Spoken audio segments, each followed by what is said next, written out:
This episode of the Chronic Report is part one of an exciting two-part series featuring world-renowned cardiologist Dr. Lee Cowden. Tonight, Dr. Cowden discusses the connection between spirituality, state of mind, and how the two play a role in one's susceptibility and ability to heal from cancer and other chronic and fatal illnesses. Cowden's research suggests that people who hang on to anger or are unable to overcome traumatic experiences are more likely to develop a fatal or chronic illness. He also discusses why and shares details on a lesser known but powerful protocol that has been proven to help people reverse these conditions. Part 2 is an exciting episode that you won't want to miss. In this uncut, unfiltered episode, Dr. Cowden discusses what he says is the true cause of the current increase in cases of long-haul chronic illness, particularly cancer, pulmonary, and heart conditions. He also talks politics and forecasts the direction of our current medical system, why you should be concerned, and how you, the audience, can best self-advocate to ensure you're getting the right kind of medical care you need when the next wave of mass illness strikes. And then, last but not least, Dr. Cowden details a new protocol that is helping people detox and heal from long-haul illness. Part 2 will only be available on our alternative platforms, Rumble, Patreon, Odyssey, and Substack. And you can see episode shorts on our X and Instagram platforms. Be sure not to miss them.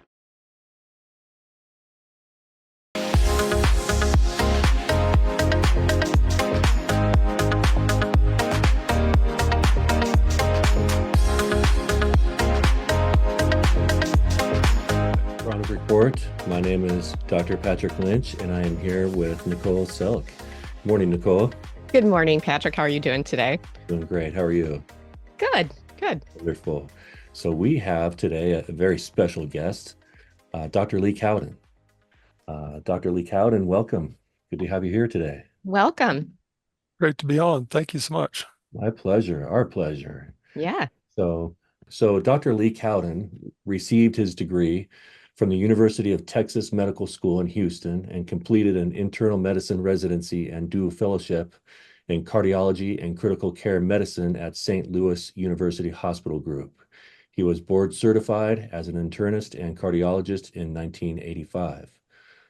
Dr. Cowden has studied integrative medicine since 1975 and has practiced integrative medicine with great success with his patients from 1986 to 2019.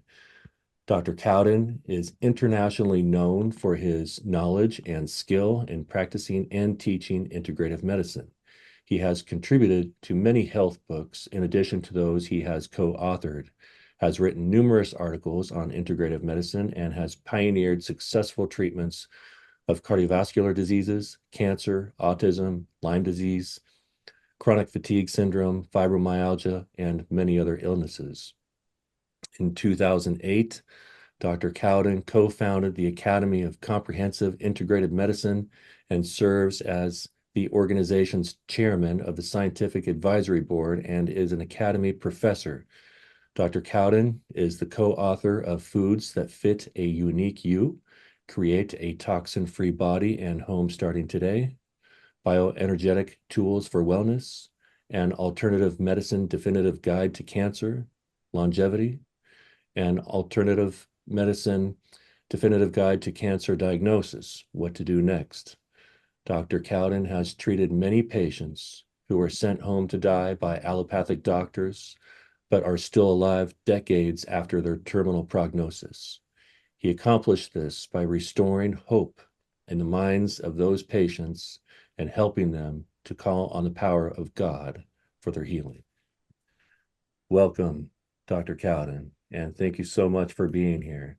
I'm thrilled you're here today. One thing that I appreciate about you, two things, and probably many things, but a couple of the main things I want to say is, number one, you have a very strong relationship with God, and you understand that it takes knowledge and wisdom and practice and experience to help your patients. However, those are tools. and God does the rest. All you can do is implement your work, and God does the healing for all of us. So I appreciate that. And the other thing I appreciate about you is you are to me, you are one of the medical pioneers who continue to stay in line with the causes and sustainers of disease. You don't just look at a disease or autoimmune presentation and say to your patient, "Oh, that's unfortunate. I'm sorry that's what's going on for you. We'll help you manage this, as you continue to decline for the rest of your life." And instead what you do is you look for a cause, you look for the sustainer, and you help people get through it. And then you help people understand how to prevent it. So I very much appreciate doctors who practice like that. Yeah. Many decades ago, early in my practice, I believe that I heard the voice of God saying, Lee, it's your job to keep the patients entertained until I get them well. Nice. I love it. I do too. Well, Yeah. Dr. Cowden, I have a question.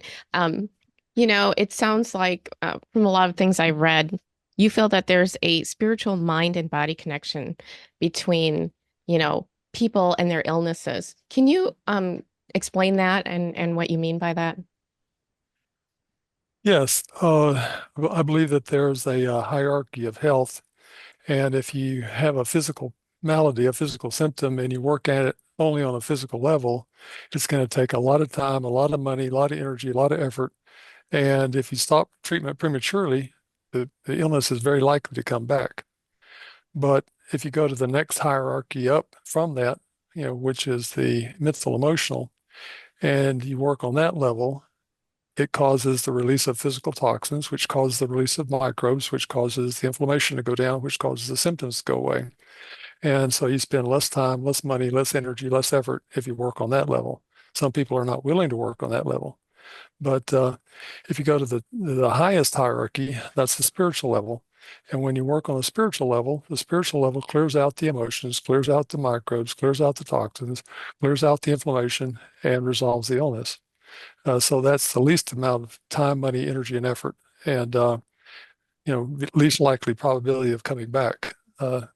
Once you finish. So uh, I think that uh, many doctors miss the Mhm. target because they focus just on the physical and they don't pay any attention to the rest of it. Can you give us an Yeah. idea of, how you approach new patients then with this in mind? Well, one of the first things I ask a new patient, or asked new patients since I'm no Yeah. longer in practice, Right. was tell me something about your spirituality. And so from the answer that they give about that, it helps me to know, where they are Mhm. in their spiritual walk. Some people are, atheist, agnostic, and you know that you really can't help them much on that level to start with. And so you say, well, do you recognize that emotions have an impact on your physical health? If they say yes, then you say, okay, well, let's talk about that a little bit, and then you work on that. If they don't have a relationship with Mhm. God, no spirituality to speak of, Mhm. no recognition that emotions have any impact on physical health, then you Mhm. have to work on the physical level. And when you make a difference in their health, they say, "Wow, nobody's been able to do that before." And I've been to more than a dozen allopathic doctors and half a dozen integrative doctors, and you're the first one that's made a difference in my condition. So Mhm. you develop the patient develops a confidence in what you're doing, and they keep coming back, and it gives you the opportunity to talk about their emotions and how it affects their physical health. And finally, they realize that that's truth, and they start working on that, and then you get further along. At some point, as you continue to develop the relationship, you finally get to talk to them about the creator of the universe, Mhm. and help them to understand that that we weren't evolved out of pond scum. that we are all created. Right. Okay.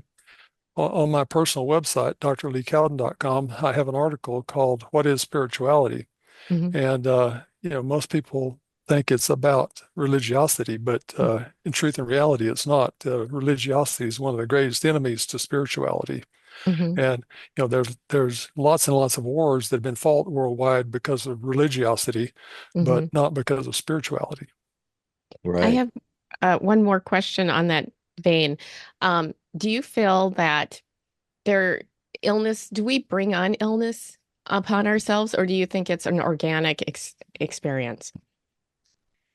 Well, I think unknowingly, unwittingly, sometimes we can bring on illness because we don't understand how the body works, how the mind and the will and the emotions and the spirit are all connected together.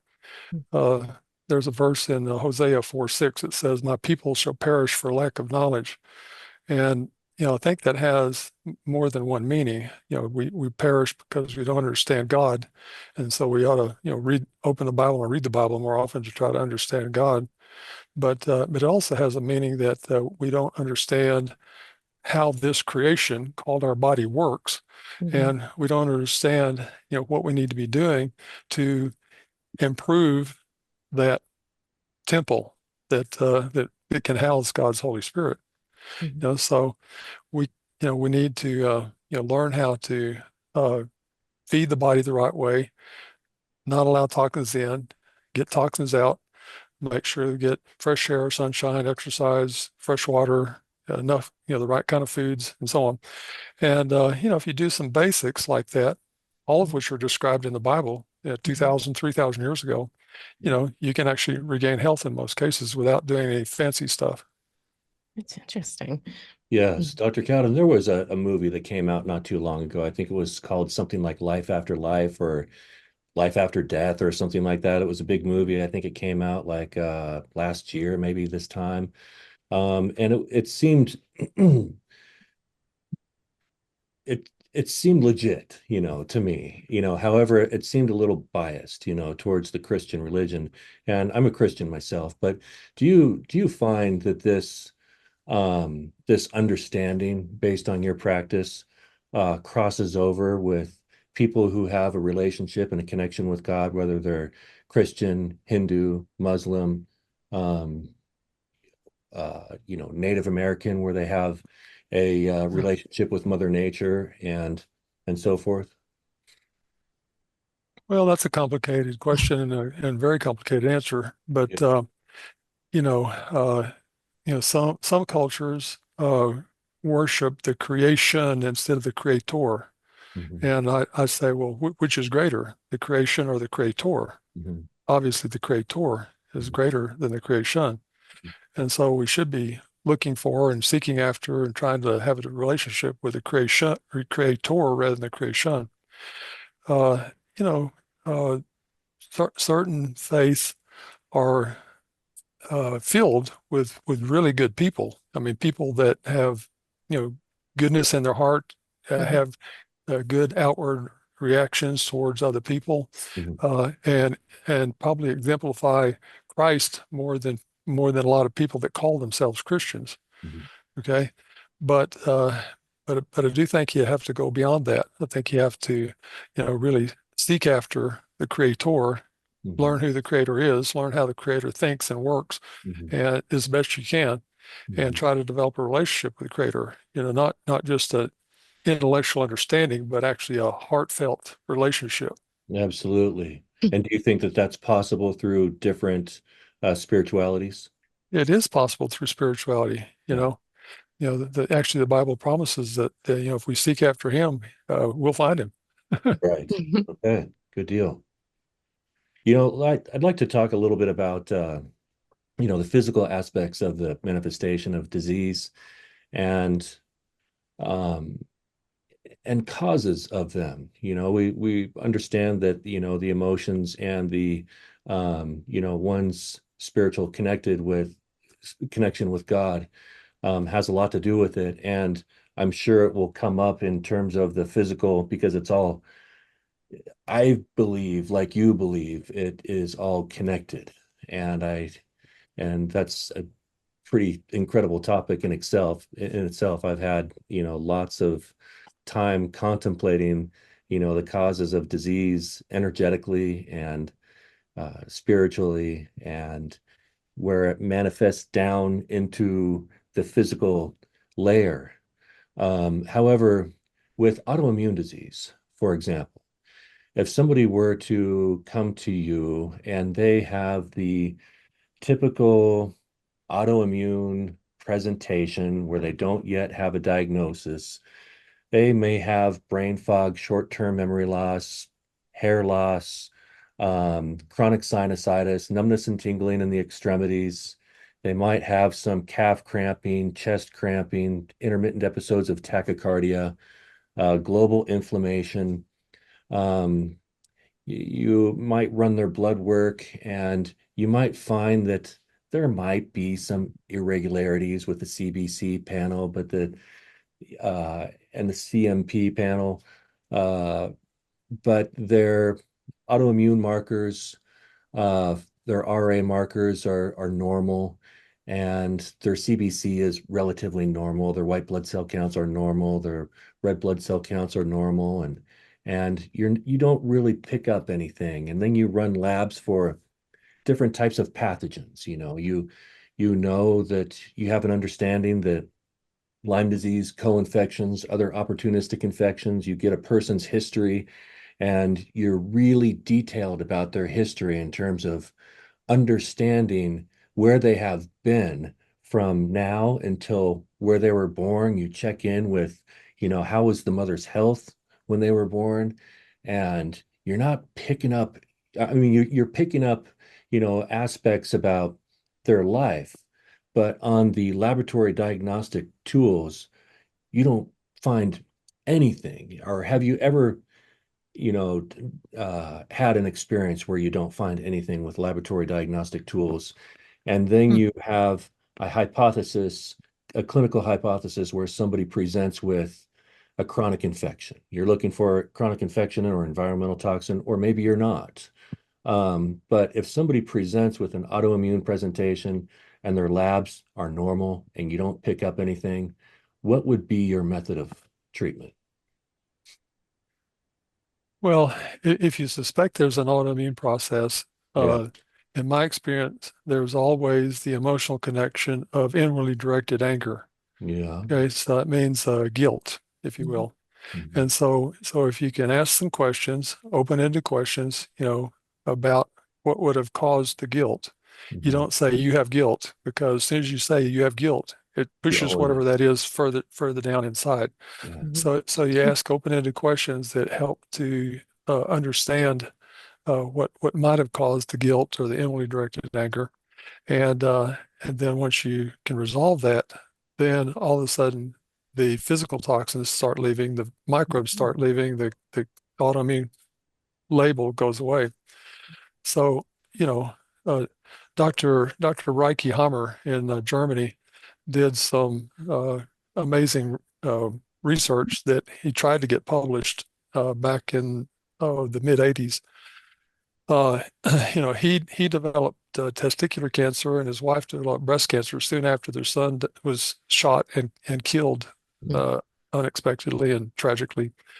And uh, and so Dr. Hammer resolved his emotional conflict, and his testicular cancer went away. Then he resolved his wife's emotional conflict about the loss of their son, and then his wife's breast cancer went away without surgery, radiation, chemotherapy. And then he did that on 6,500 additional patients in the hospital because he was an oncologist. And he wanted to get that written up, but the rules were in the university where he worked that it had to be either refuted or replicated by another doctor in the hospital or in the university before it could be published. Yeah. And they refused to either do the research or refute it or replicate it. So he got upset, spoke out against the medical establishment on radio, on TV, and he got arrested for inciting the public against the medical establishment. And while he was waiting in jail, the attorney that was bringing, the prosecuting attorney that was bringing the action against him, uh, got the records from Dr. Hummer's office for 6,500 patients, and his office contacted all those patients or their families. And they found that even though the vast majority of them had stage 3 and stage 4 cancer when Dr. Hummer started treating them, 95% of them were still alive 5 years later. Wow. Now, if you should know this, that if you have stage 4 cancer, you have about a 5% chance of being alive at 5 years. If you have stage 3 cancer, you have about a 30% chance of being alive at 5 years. So 95% is a whole lot higher than that. Yeah. And so when it came time for the trial, uh, something that's never been done before that I know of, Yeah. Dr. Hummer's attorney got the prosecuting attorney up on the stand to witness in behalf of Dr. Hummer. Wow. Okay. And so under oath, the prosecuting attorney had to acknowledge that 95% of the patients were still alive 5 years after they were sent home to die by their other doctors. Nice. So basically exonerated. And the judge says to Hummer, said, okay, we're going to let you go this time, but don't ever incite the public against the medical establishment ever again. But Mm. they continued to refuse to replicate or refute his research. So Yeah. he went on TV and radio again, and they put out a warrant for his arrest. And so he fled to a place where they have some freedom, Cuba. Yeah. Yeah. Yeah. Irony there. I've always been And, curious about Cuba myself. Hopefully we'll have a yeah, piece over there. and so he was in Cuba. He was in Cuba for a few years. Then he went to Sweden, and he finally died in Sweden, Mhm. a broken man because he never was able to get his research published. But in the meantime, he taught a lot of other doctors what he learned, Mhm. and so his work continues on. In our academy website, acimconnect.com, we have 52 hours worth of training on what we call recall healing, which is basically Dr. Hammer's German New Medicine on steroids. Mhm. Awesome. I'm going to check it out. Yeah. I'm wondering, oh, I'm Uh, sorry, Patrick, can I ask something real quick? Go I'm for it. wondering, is it because you gave the example of guilt. Is it always a negative emotion that manifests these things, or could it be anything? Well, what happens, as far as I can tell, is that as we go through life, we're accumulating physical toxins, we're accumulating, microbes of different types, we're accumulating inflammation from those toxins and microbes, and we're basically like a loaded revolver with a Mhm. Like a hammer drawn magnet. back, ready to go off. Yeah. So the trigger that pulls the trigger and causes the gun to go off is very, very often a sudden emotional conflict. Okay. And so if you can identify that emotional conflict and resolve that, and then get rid of Mhm. the physical toxins and the microbes, then the probability of that gun going off again in the future is pretty low. Hmm. Okay. If you just resolve the emotional conflict and you don't do anything about the physical toxins, the microbes, then the gun could go off again in the future with another emotional conflict. Right. Do you find that you still need to support the body with, detoxification and maybe some antimicrobials if there's a microbial component? Yeah. Yeah, Yeah. Yeah. It depends on what type of critters are in the body. for sure. Uh, critters are little microbes, and varmints out here in Texas are big, big, big varmints. Okay, big, Right. big, big, big critters like Yeah. worm parasites and so on. Mm. Mhm. Uh, you know, you're probably going to need to do something to get rid of the worms in the body Mhm. because the immune system really can't do much against that. The immune system can take care of protozoa, bacteria, funguses, viruses, but it can't take care of the worms very well. Right. Until the 1940s, all the farmers and all the ranchers in the United States knew that they needed to give themselves, their wives, their children, and all their animals parasite treatment every spring and every fall because everybody had parasites. Mhm. And then in the 1950s, the American Medical Association said, well, we don't have parasites in the United States. We're a first world country. Only third world countries have parasites. So with one statement, they got rid of all the parasites in the United States. Now, if you believe that, I have some oceanfront property to sell you in Phoenix, Arizona. But Right. but but anyway, so to this day, most doctors, allopathic doctors, are completely clueless about the how prevalent parasite conditions are in people in the United States. We were just talking about that this morning. We were. Oh, yes. I have a new patient who has a parasitic infection, a systemic parasitic infection, who's part of her infection is in her brain. And so anyway, it's been it was an interesting conversation, but treatment seems to be going well so far, but it's Yeah. Well, a, Dr. Alan McDonald is now retired, yes, retired pathologist. But he in died. 2002, he died recently. I didn't hear that, but in 2017, he did a research. He got samples of cerebral spinal fluid and brain tissue from the parasite from the pathology bank in Denver, Colorado, Right. and he examined the cerebral spinal fluid in the brain in those 10 patients that died with multiple sclerosis, and all of them had a little roundworm in their brain. Yeah. And he found 5 out of 5 patients that had died with Alzheimer's dementia had a little roundworm in their brain, and 4 out of 4 patients that died with glioblastoma multiforme primary brain cancer had a little roundworm in their brain. Mhm. So it appears to be a fairly common phenomena in people with neurological disease. Right. And I've found it in patients with ALS and Parkinson's and other things as well, Mhm. even chronic headaches. Yeah. So anyway, but Dr. McDonald did microdissection of the worms and found inside the worms Borrelia, Bartonella, Babesia, Ehrlichia, and other Lyme-related creatures.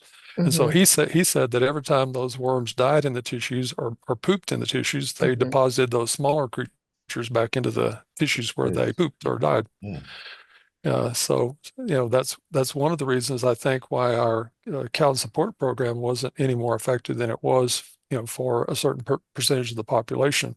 Mhm. About 10% of the population doesn't really seem to improve with the Cowden support program. Hmm.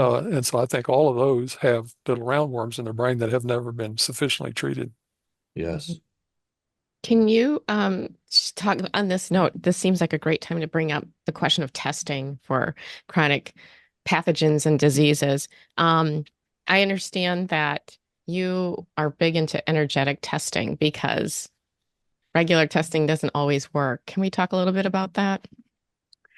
Yeah, well, I started doing O-ring muscle testing, where you put the thumb opposed to the one of the other digits like that, and then try to pull that apart back in 1990.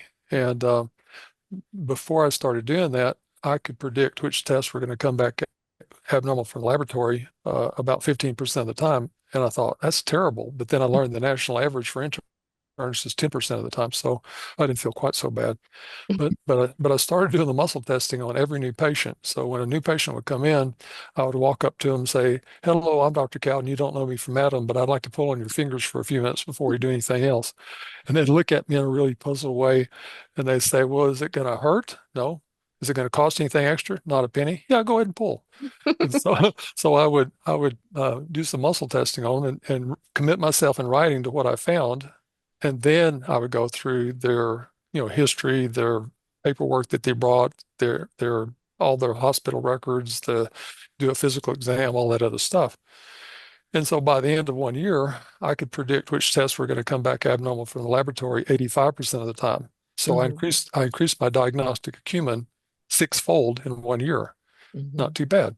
No. Then after that, I branched out into electrodermal screening, which is using a galvanic skin response type of testing process, Hmm. and further increased it. So I believe that doctors who do not use any type of interject testing are flying blind. They don't have a clue. I've had a lot of patients where I evaluated them by muscle testing or electrodermal screening or both and found something. I said, "You need to be concerned about this." They said, "Well, I have a hard time believing that. I'm going to go back to my allopathic doctor and get tested." So they go back to the allopathic doctor and they would do the most sophisticated test that that doctor could come up with, and they could not find what I found. Okay. Hmm. And they come back to me and say, "Well, you were wrong. It's not there." I said, "Well, wait a little bit and then retest." And Nice. so 6 months, 12 months later, they would get retested.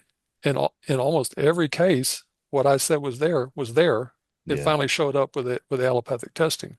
Mhm. What is it about this type of testing?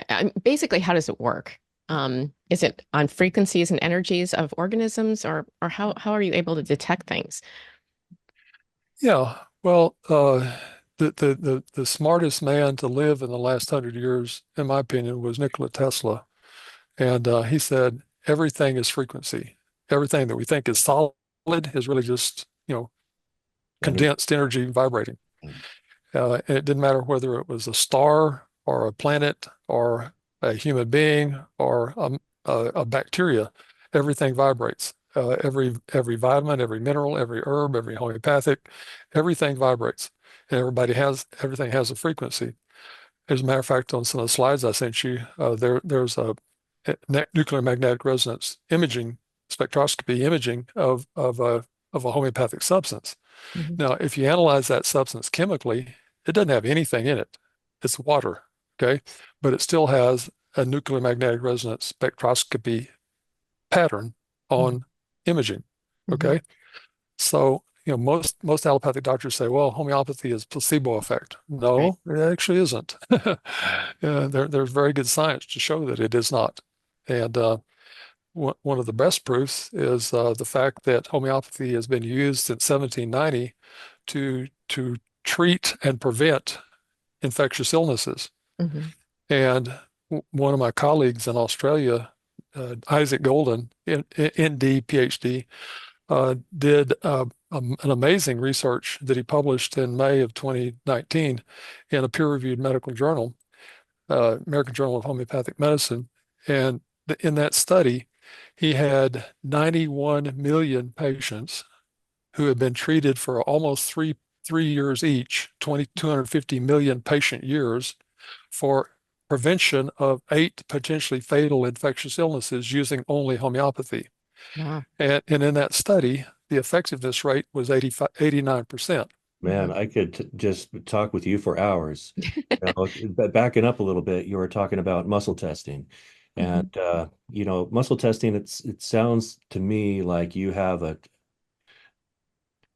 good handle on muscle testing on what to test for and maybe not what not to test for. I have patients, for example, who come to me with, chronic illness or Lyme disease, and they come to me with, and I tell them, I'm like, hey, when you come in for the first time, please bring in your supplements so I can look at them. And so they'll come in with like sometimes a grocery bag full of supplements.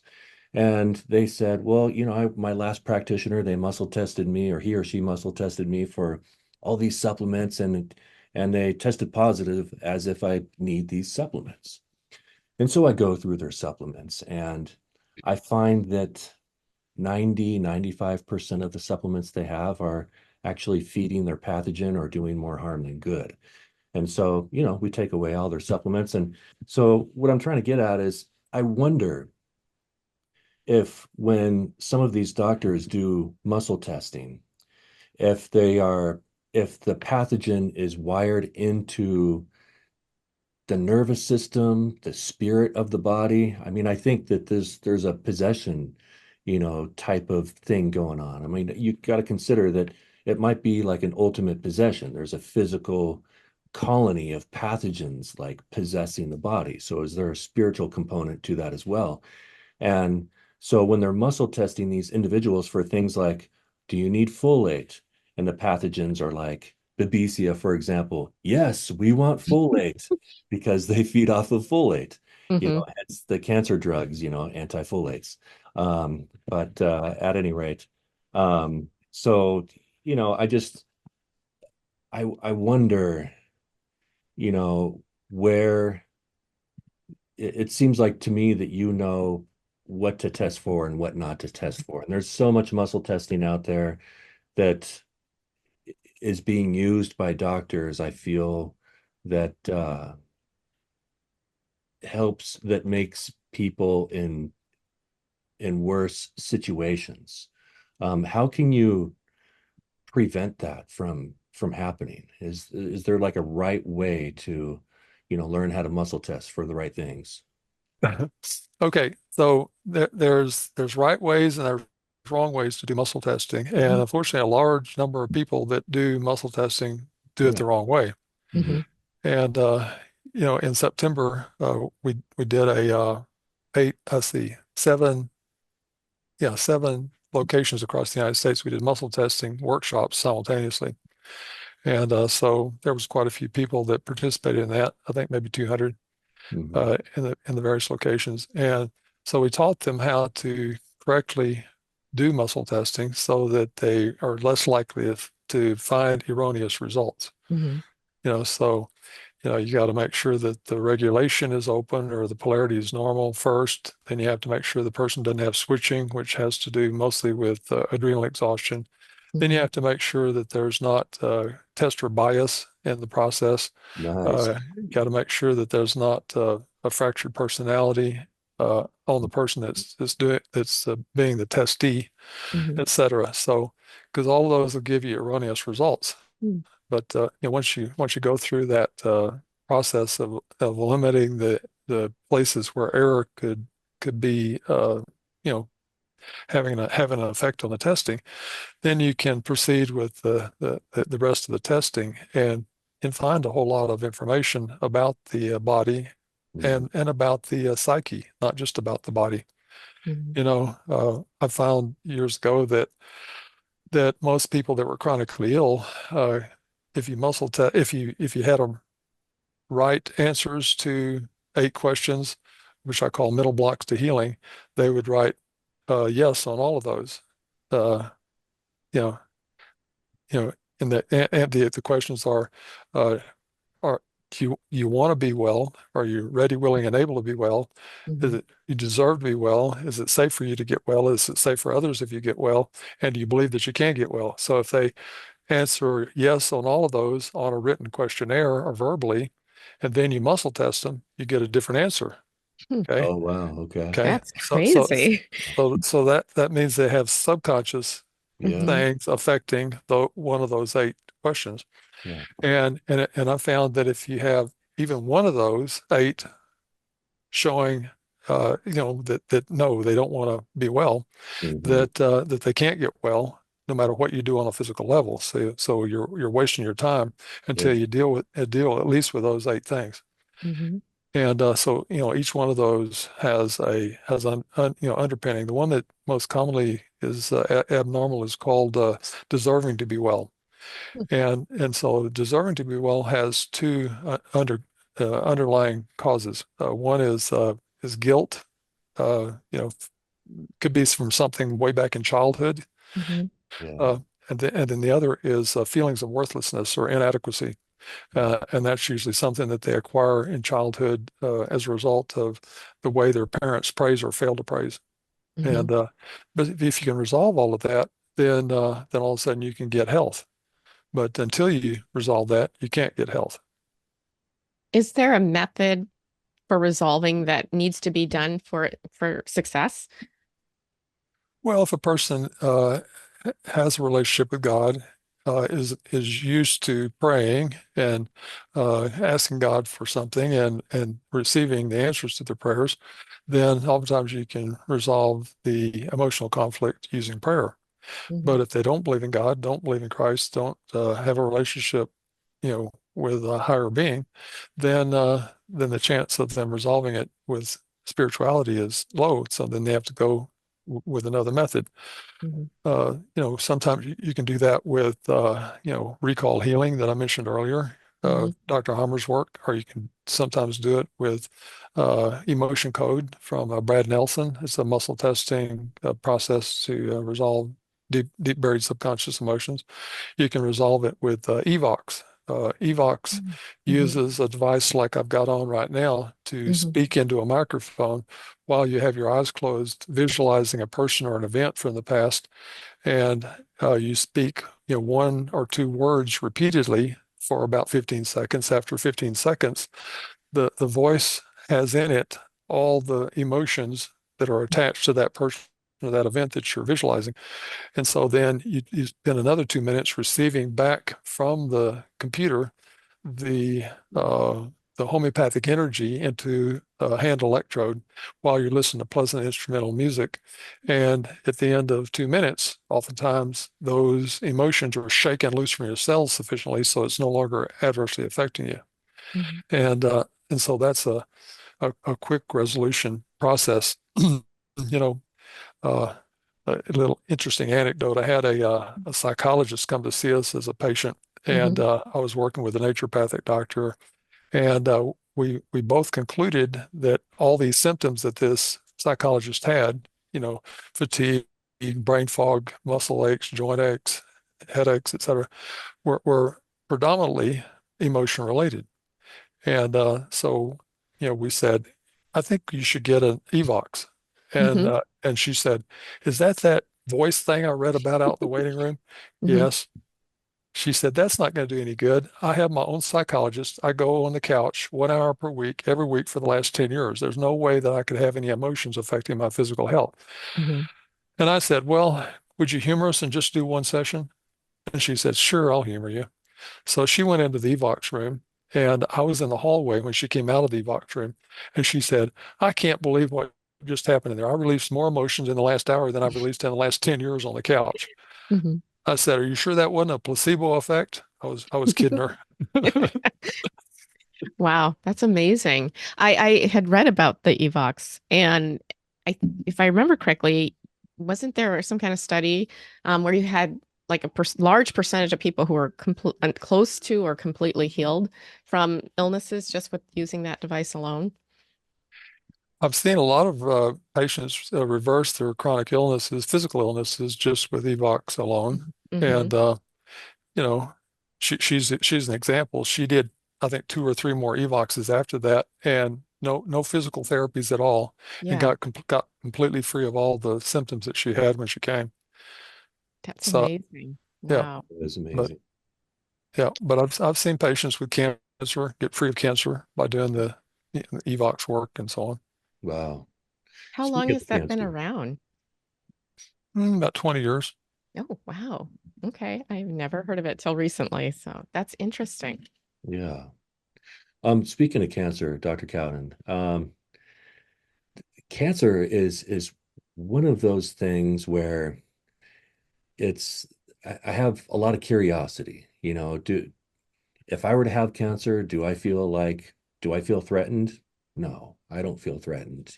However, I have questions about it. And, you hear of, people eating uh an alkaline diet, just raw fruits and vegetables, reversing cancer.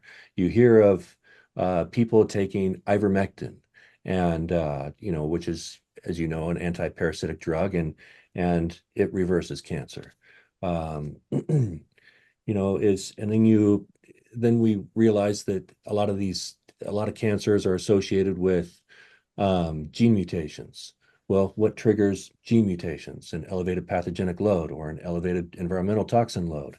So, what is cancer? And then you think about, the cancer drugs, and a lot of these cancer drugs like methotrexate, the antifolates, they're highly antimicrobial, or they prevent the folate metabolism.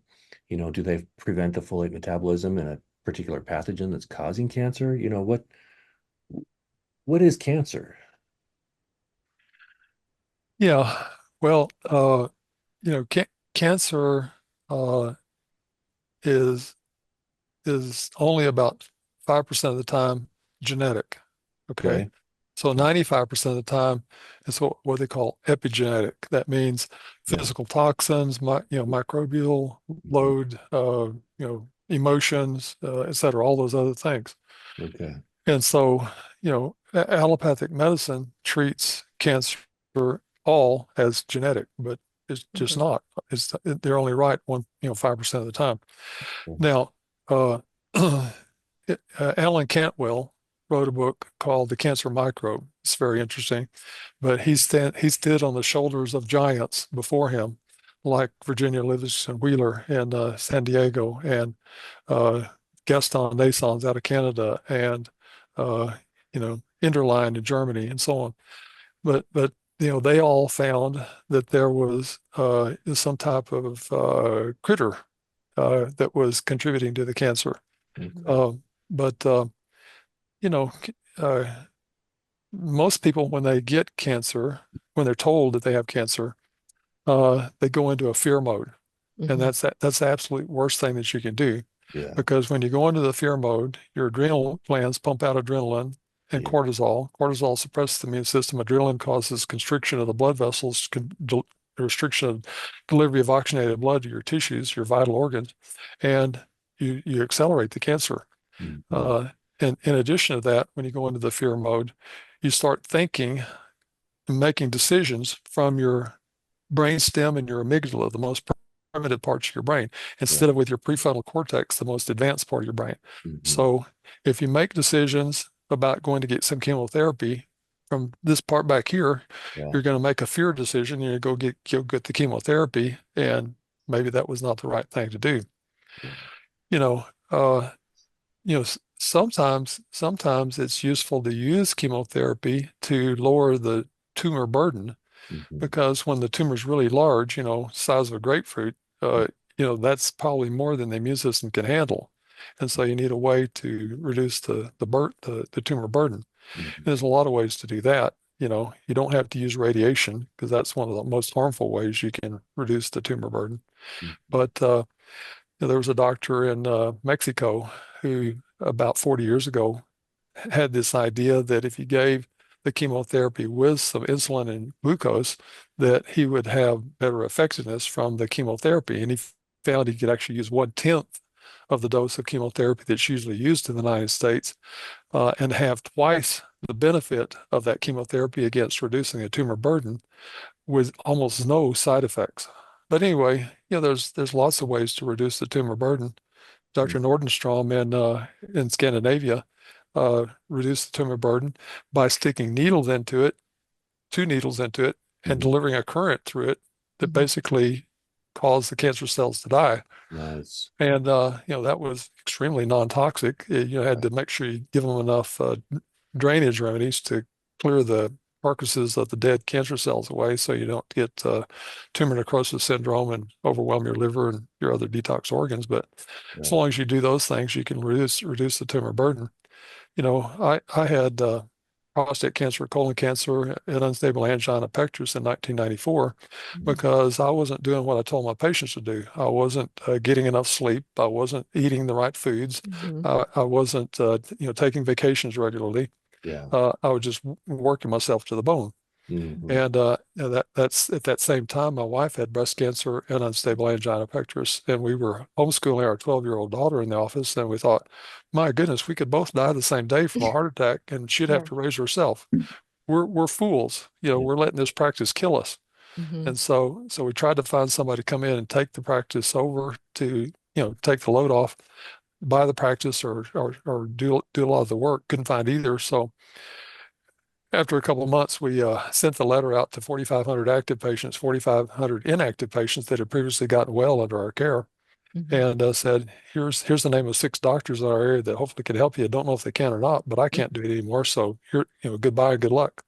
So we loaded up the uh, furniture and the equipment into a storage unit, closed the doors, and told all the employees, here's some doctors that probably could use a good nurse and a good helper. And so you close the doors. It took about 4 months to get rid of the three cancers and the unstable angina pectoris in both of us without any surgery, radiation, chemotherapy, or any other allopathic treatments.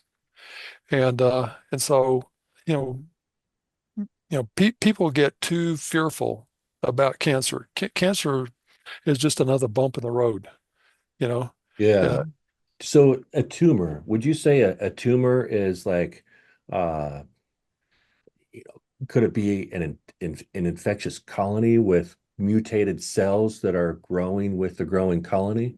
Or could it be an inflammatory process where the cells become inflamed and deranged and mutated, and then they mutate with the inflammatory process? Or well, maybe it's different than that. I don't know. yeah. Well, the we know that the cells that form cancer have defective mitochondria. The, Okay. the mitochondria is the organelle inside the cell that produces ATP energy for our cell, but it also produces the apoptotic factor. Yeah. The apoptotic factor is what tells the nucleus of the cell to stop replicating. And so when the apoptotic factor is lost, the cell doesn't know it needs to stop replicating, so it keeps replicating. And so pretty soon you got a whole colony of cancer cells with defective mitochondria and no apoptotic factor to turn the cancer off. And so, Dr. Otto Warburg in Germany actually got the Nobel Prize in 1931 for having discovered in the late 20s the cause of cancer, basically, which was mitochondrial dysfunction and oxygen deficiency in the cells. And so one of his students, Dr. Which sounds pathogenic, potentially. Well, Because, when you stop providing a sufficient amount of nutrients and oxygen to cells, they some of them start acting as food for the fungi in the body. There was a research, I think, a year or two ago that showed that when they analyzed all the different types of carcinomas, they found fungi in all of them. okay, Funguses in all of them. yeah, there we Okay. go. So the funguses produce mycotoxins. The mycotoxins are immune suppressive, cancer causing, Yeah. neurodegenerative, and liver toxic. And so are And they consuming the oxygen? Is that why the cells are well, deficient? the cancer cells usually don't have very good oxygen, supply because the other microbes are probably using up the what Bingo. little oxygen makes it in there. Yes. Okay. Yeah. But there's also not ideal delivery of oxygen into the cells because of the acid-base imbalances that occur inside the tumor. Got it. Yeah. So All so right. anyway, There yeah, we go. yeah, Nice. yeah. So anyway, Okay. ca cancer cancer is not complicated. My wife had pancreatic cancer in 1989, Yeah. and so we treated that with no allopathic treatment and got rid of the pancreatic cancer in her in Yeah. about four months. Oh. And yeah, Nice. that was a very interesting story because my uh, we found a black Labrador chained to a log, Oof. bobbing up down the creek behind our house after a Wow. rainstorm. And so my wife said, "Go save that dog." So I went and got a hoe and grabbed the chain and dragged the dog and the log to the shore, Yeah. and loosed the dog from the log. And the dog was really happy to be out of that water. Yeah. And so the dog became my wife's best friend and vice versa. And so the dog was about 2 years old, 3 years old, very playful, running around all the time. But then all of a sudden the dog started behaving differently. The dog would sit on my wife's right foot anytime my wife was sitting or standing. Okay. Sit Oh. on her right foot. Mhm. And then the dog started looking mangy, like she had disease in her skin, and Yeah. also losing weight. And I thought, my goodness, what's wrong with this dog? And my wife said, please check my dog. So I used muscle testing to figure out what was going on with her. Mm. And she had I also took her to a vet that did muscle testing, and he confirmed what I found. But he said she's got pancreatic cancer. And I thought, what's the chance of a 2-year-old dog having pancreatic cancer? And Yeah. Right. so then I remembered how the dog was sitting on my wife's right foot where the pancreatic meridian runs. And I Mhm. said, that dog's taking the negative energy off my wife anytime she gets a chance. And so I tested my wife, and she had pancreatic cancer. And so we did an ultrasound of her pancreas and found the tumor and said, "Oh, I guess we better do something about that." Oh my Wow. gosh. And Wow. so anyway, that the dog saved my wife's life basically indirectly by showing me that the cancer was there. That's amazing. What a Mhm. beautiful story. Yeah.